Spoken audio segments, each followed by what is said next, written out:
Magandang araw mga kaibigan. Bigyan natin ng reaction, opinion itong post ng Manila Bulletin.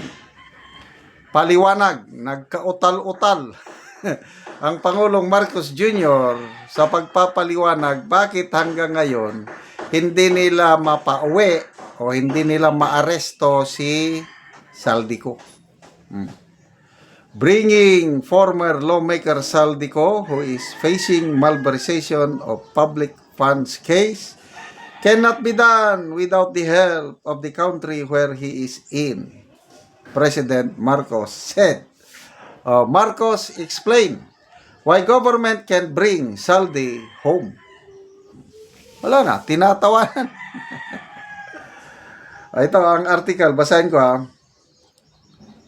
Marcos explained that while Co is facing raps over an anomalous flood control project in Oriental Mindoro, the Philippine police cannot arrest him while he is outside the country. Siyempre very basic yan, Mr. President. Sabi niya, wala talaga itong ating presidente. Kung reporter pa siya, hina niyang reporter. Yun na lang kaya niya, mag-report eh. Sabi niya, you cannot bring him home because that's just not the way it works. We have to ask the assistance of the country where he is in, which is presently Portugal. Yun ang sabi niya nung tinanong siya ng media habang nasa New York siya.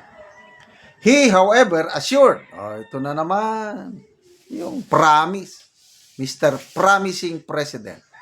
He assured that they continue to work with Portugal for Co's return to Manila hanggang kailan? December 15 pa yan na inyong pangako. Ngayon, March, December, January, February, magtatatlong buwan na.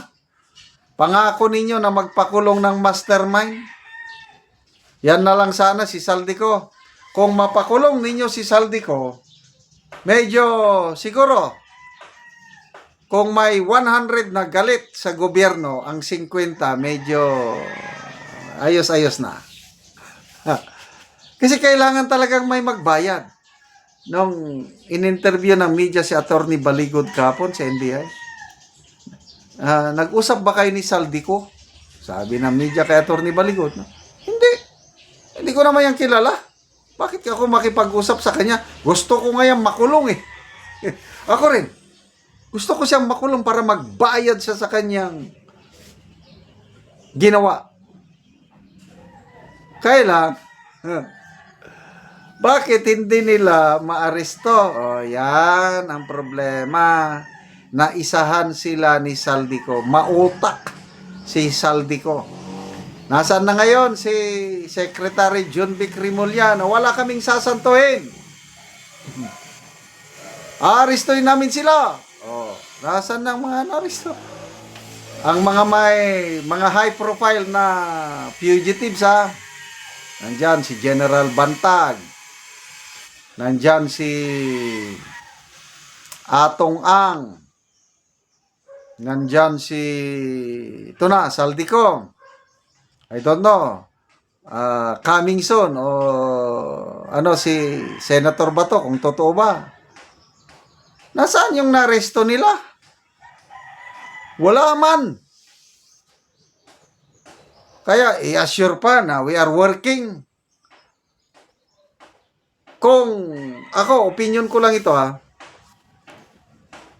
Portugal will not surrender Saldico to the Philippine government. Kahit, ano pa yan? Kahit may Interpol pa. Kung totoo yung sinasabi nila that Saldico has a Portuguese passport or Portuguese citizenship dahil nag-invest siya ng malaking pera na hayahay siya doon. Huwag niyong igaya ang Portugal sa Pilipinas. Dito sa Pilipinas, kahit dating presidente minamahal ng milyones, kaya niyong isurrender sa ICC. Ang Portugal, hindi. Hindi nyo matitibag ang Portugal kahit anong coordination nyo. Ito, opinion ko lang, I might be wrong.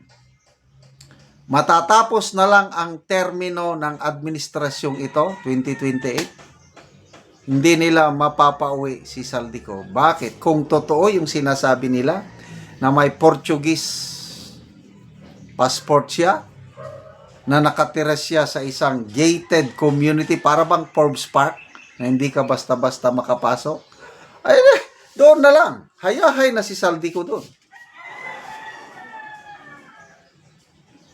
Next administration, I don't know, tingnan natin. Depende sa diskarte ng anti-corruption SAR ni BP Sara kung paano niya didiskartehin.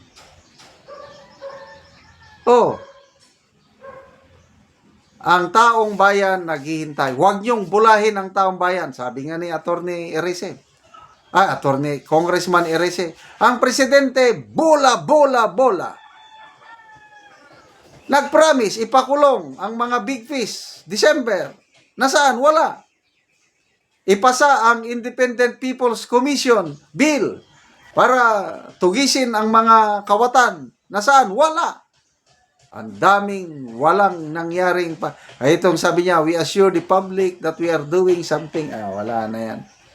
Hanggang bula-bulatik na naman yan. Bodol-bodol na naman. So sabi niya, so that is what we have done. Hanggang salita lang. Naglagay na tayo ng red notice sa Interpol. Again, kahit may Interpol notice, kung hindi makipagtulungan ang Portugal, wala kayong magagawa. Maswerte lang ang Interpol dahil Tatay Digong natin nandito, may Interpol, nakipagtulungan ang administrasyong Marcos. Sila mismo ang nanghuli sa ating Tatay Digong. Sila pa ang nagbayad, tayo ang nagbayad ng private jet para dalhin ang ating Tatay Digong sa Netherlands. Yun ang nangyari. Kailang hindi ninyo yan makakayang gawin kay Saldico kasi iba ang Portugal, iba ang So, good luck sa administrasyong ito. Sana mapauwi, mapakulong nyo si Saldico. Salamat mga kaibigan sa inyong pagsubaybay sa channel nito. Nakakatulong kayo ng malaki sa tribong Talanding ng Bukidnon. Dahil ang income natin sa channel na ito is pantulong po sa tribo. Namimigay tayo ng libreng yero at pako para makapagpatayo sila ng mas maayos na tirahan. Panoorin nyo ang video na ito. Ni si Angkol ang natagaanog yero. So muna ni ang iyang balay. Ug karon muna ni ang itsura sa atop ni Angkol sa natagaanam og yero. So mga putol-putol na jod. O gipang butangan na gani og mga kahoy kay kung mag-ulan magtulo na. So nakita gyud nako nga kining atop ni Angkol kuha na gid kayo. Pulihan na nagyod. So kinahanglan gyud nila nga mapulihan ni. So kara na gid kaayo nga mga yero. O karon ante Angkol, pila na ni katuig ang inyong balay nga inani na ang itsura sa inyong atop nga yero? 12 na katuig. 12 na katuig. Sa kadugayon na sa inyong atop nga nagantos na gid mo sa ulan.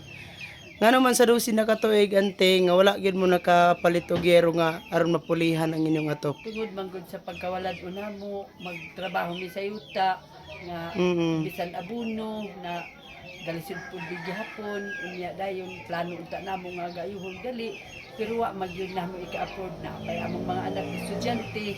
Wala siya nga murag alanganin gid kami. Bisan pasalamat ako karon nga ana ay bisan og gamay panabang dako na sa amo pagpasalamat nga sila kamo ang giagian og mga panalangin nga nakaabot din sa amo. So nagpasalamat kami sa sponsor ni karon sa among napaymuslan nga sin yung gipiyal sa amo. Salamat kaayo among pasidungog kaninyo nga hinaot unta nga magmalampuson ang mga katuyuan para inyong gihimo karon.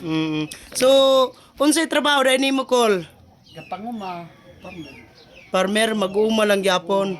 Oo, so pila nang imong edad, Ekol? Sa isay. 66, so alanganin na gyud ang imong pagtrabaho.